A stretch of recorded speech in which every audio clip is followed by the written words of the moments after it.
మీరు ముఖ్యమంత్రి స్థానంలో ఉన్నప్పుడు అందరినీ బిడ్డల్లాగా ఆదరించాలా, అందరినీ బిడ్డల్లాగా చూసుకోవాలా, సామాన్యుల పక్షాన ముఖ్యమంత్రి ఉండాలా. అటువంటి సామాన్యులను ఒకలాగా, ఉన్నోళ్ళని ఒకలాగా, లేనోళ్ళని ఒకలాగా చూడడం ఏందండి? అట్లా చూసిరనే కదా గత ప్రభుత్వాన్ని గద తిప్పిర్రు. ఇప్పుడు మళ్ళీ ఏమంటారు, అదే ప్రభుత్వం కావాలి, అమ్మో రేవంత్ అన్న, ఈ రేవంత్ రెడ్డి పాలన కన్నా కేసీఆర్ పాలనే బెటర్ ఉండే కదా, ఆయన ఫామ్ హౌస్లు ఉంటే ఏంది, ఎక్కడ ఉంటే ఏంది, అడ్మినిస్ట్రేషన్ ఫామ్లో ఉంటుండే కదా. ట్రాఫిక్ విపరీతంగా పెరిగింది నగరంలో, ఎక్కడ కూడా ట్రాఫిక్ పోలీసులు ఎక్కడ కనబడట్లేదు. ఎక్కడ పోవాలన్నా ఇది వరకు 2 గంటలు పట్టేది, ఇప్పుడు 4 గంటలు పడుతుందట. పెద్ద పెద్ద వాళ్ళైతే కార్లు తీయడం, పెద్ద పెద్ద వాళ్ళు ఇన్ ద సెన్స్ డబ్బున్న వాళ్ళు కాదు, కొంతమంది 60+ ఉన్న వాళ్ళు కూడా డ్రైవింగ్ చేసుకుంటూ వెళ్ళిపోతున్నారు కదా. వాళ్ళు ఈ ట్రాఫిక్లో శతమతం అయిపోతారు డ్రైవింగ్ చేయలేక. ఎక్కడికైనా పోవాలంటే మీరు కావాలంటే తెప్పించుకోండి సార్, వీటి మీద తెప్పించుకోండి ఇంటెలిజెన్స్ రిపోర్ట్లు, మా సొంటల మీద కాదు. ఇప్పుడు ఇన్ని మాకు వచ్చిన సమాచారం అయితే ఇంకొన్ని రోజుల్లో రేవంత్ రెడ్డి గారిని తీసేస్తున్నారు ముఖ్యమంత్రి పదవిలోంచి. మిగిలిన సీనియర్స్కి కూడా అదే కావాలి, మిమ్మల్ని తీసేయడమే కావాలి. ఇప్పుడు నాకు ఒక కథ గుర్తొస్తుంది. శనీశ్వరుడు అందరికి తెలుసు కదా, శని పట్టుకుంది అంటాం. ప్రతి ఒక్కరికి శని పట్టుకుంటుంది. అట్లనే ఒకసారి పోయి సర్వదేవతలు అందరి దగ్గరికి పోయి శని అందరి మీద ప్రతాపాన్ని చూపిస్తాడు. కానీ పరమేశ్వరుడు దగ్గరికి వెళ్తాడు. ఒకసారి పరమేశ్వరుడు దగ్గరికి పోయి అంటాడట, నారద మహర్షి దగ్గరికి పోయి చెప్తాడంట, శనీశ్వరుడు నెక్స్ట్ నీ దగ్గరికే రాబోతున్నాడు అని చెప్పి. పరమశివుడు అంటాడు, ఈ శని నన్నేం చేస్తుంది, నన్నేం చేయలేదు అని చెప్పి ఏం చేస్తాడు, వెళ్ళి ఒక పండు లోపల దాక్కుంటాడట. ఎవరు? పరమశివుడు. శని వచ్చి ఎన్నిసార్లు వచ్చేలినా, ఎప్పుడు వచ్చేలినా పరమేశ్వరుడు కైలాసంలో కనిపించాడు. అక్కడే ఒక పండు లోపల పరమశివుడు ఉంటాడట, దాక్కొని ఉంటాడు. అట్లా కొన్ని రోజులు ఎన్నిసార్లు వచ్చినా అట్లా పరమశివుడు కనపడట్లే. శని వచ్చే టైంకి పరమశివుడు పోయి ఒక పండులో దాక్కోవడం. మొత్తం బయటకు వచ్చేసిన తర్వాత అప్పుడు పక్కన నవ్విండంట శనీశ్వరుడు. ఏమని? శివుడు చూసినవా, నువ్వు నన్ను కూడా పట్టుకుందామని చూసినావు.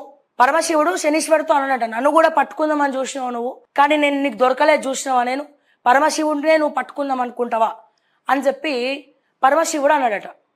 అంటే శనీశ్వరుడు పక్కున నవ్విండట. మీకు తెలుసు కదా పక్కున నవ్వడం అంటే, పగలబడి నవ్విండట. పగలబడి నవ్వుతే పరమశివుడికి అర్థం కాలేదు. ఎందుకయ్యా నవ్వుతున్నావు అంటే, శివయ్య మీకు చెప్పేటంతోడిని నేను కాదు, కానీ మీరు నేను ఎక్కడొస్తానా అని చెప్పి కైలాసంలో మీరు నిమగ్నమై ఉండాల్సింది, తపస్సులో నిమగ్నమై ఉండే మీరు పండు లోపల దాక్కున్నారు చూసారా. అంటే పరమశివుడు అంతటి వాడు శనిదేవుడు వస్తే పండు లోపల దాక్కున్నాడు, మీరు దాక్కోవడమే నేను పట్టిన శని అన్నాడట. అదే కదా మీకు పట్టిన శని, పరమశివుడు అంతటి వాడు పండు లోపల దాక్కోవడమే పెద్ద శని అన్నాడట. నాకు ఎగ్జాక్ట్గా ఇది రేవంత్ రెడ్డి గారికి కరెక్ట్గా మ్యాచ్ అవుతుంది అనిపిస్తుంది. రేవంత్ రెడ్డి గారికి ఈ కథ బాగా మ్యాచ్ అవుతుంది.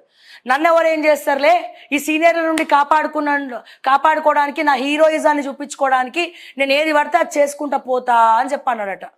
కానీ ఇప్పుడు అది తిరిగి సీనియర్లేమో ముఖ్యమంత్రులు నేను అవ్వాలని వాళ్ళు చూస్తున్నారు. మీరేమో వాళ్ళ నుంచి తప్పించుకునే ప్రయత్నంలో ఏదేదో చేస్తున్నారు. ఆ ఏదేదో చేసిట్లా మళ్ళీ తిరిగి ఎవరికి బొక్క పడుతుంది, అది తిరిగి ఎవరికి బ్యాడ్ నేమ్ తెస్తుంది, తిరిగి ఎవరు ఎఫెక్ట్ అవుతున్నారు, తిరిగి ఎవరు డిఫెక్ట్ అవుతున్నారు అంటే ఇక్కడ రేవంత్ రెడ్డికే తలనొప్పి వస్తుంది. రేవంత్ రెడ్డే ఎఫెక్ట్ అవ్వబోతున్నాడు, రేవంత్ రెడ్డే డిఫెక్ట్ అవ్వబోతున్నాడు. ఇది మీరు బాగా ఆలోచించాల్సినటువంటి విషయం. నాకు వచ్చినటువంటి ఇన్ఫర్మేషన్ ప్రకారం రేవంత్ రెడ్డి గారిని ముఖ్యమంత్రి పదవి నుంచి తీసేయాలని ప్లాన్స్ అవుతున్నాయి. డెఫినెట్గా ఒక 6 months నుంచి 1 year లోపల రేవంత్ రెడ్డి గారు, వీలైతే ఇంకా ముందే, బట్ నాకు తెలిసినంత వరకు 6 months నుంచి 1 year లోపల రేవంత్ రెడ్డి గారి ముఖ్యమంత్రి పదవి. దానికి కారణం ఏంటంటే మొత్తం కూడా తెలంగాణలో అనుకున్న రీతిన అడ్మినిస్ట్రేషన్ నడవలేదు, అంత బ్యాడ్ నేమే వచ్చింది కాంగ్రెస్ పార్టీకి. అందుకే పరిపాలన సరిగా చేస్తలేరు కాబట్టి రేవంత్ నువ్వు పక్కకు పోయా, వేరే వాళ్ళు తీసుకుంటామని. అంతేకాదు దీపాదాస్ మున్షి గారిని కూడా మార్చబోతున్నారు. ఎందుకంటే దీపాదాస్ మున్షి గారు కూడా మొత్తము ట్రోల్ నడిచింది. ఆమె కూడా ఇక్కడ విషయాలు అక్కడ ఏఐసిసిలో తెలంగాణలో ఏం జరుగుతుందో చెప్పాల్సింది ఎవరు? దీపాదాస్ మున్షి. కానీ దాన్ని ఏం చెప్పకుండా ఇక్కడ వాళ్ళకి మడుగులు ఒత్తుకుంటా కూర్చున్నారు. కాబట్టి దీపాదాస్ మున్షి ప్లేస్లో ఛత్తీస్గఢ్ సీఎం అయినటువంటి ఆయనని తీసుకొచ్చి ఇక్కడ పెడతారట తెలంగాణ ఇన్ఛార్జ్గా. అట్లాగే కేసీ వేణుగోపాల్ని కూడా మార్చే ప్రయత్నం చేస్తున్నారట. మోస్ట్లీ సవరణలన్నీ కూడా ఒక 1 yearలో జరిగిపోతాయి, ఇవన్నీ కూడా జరిగిపోతాయి. సో అందుకేనేమో బహుశా దొరికిన కాడికి దోచుకో అన్నట్టుగా రేవంత్ రెడ్డి గారు మొత్తం 75,000 కోట్ల అప్పు జరిగింది. అప్పు దేనికోసం చేశారనేది ఒక లెక్క లేదు. సంక్షేమ పథకాలు అందరికీ వెళ్ళలేదు, కొందరికే వెళ్ళినాయి. సంక్షేమ పథకాలు ఇచ్చిండ్రు కానీ అందరికీ పోలే, కొందరికే పోయినాయి. మిగిలిన వాళ్ళందరూ అడుగుతున్నారు. రిటైర్డ్ వాళ్ళకి పెన్షన్లు వస్తలేవు. మన గురుకులాలది తీసి పక్కన పెట్టినాం.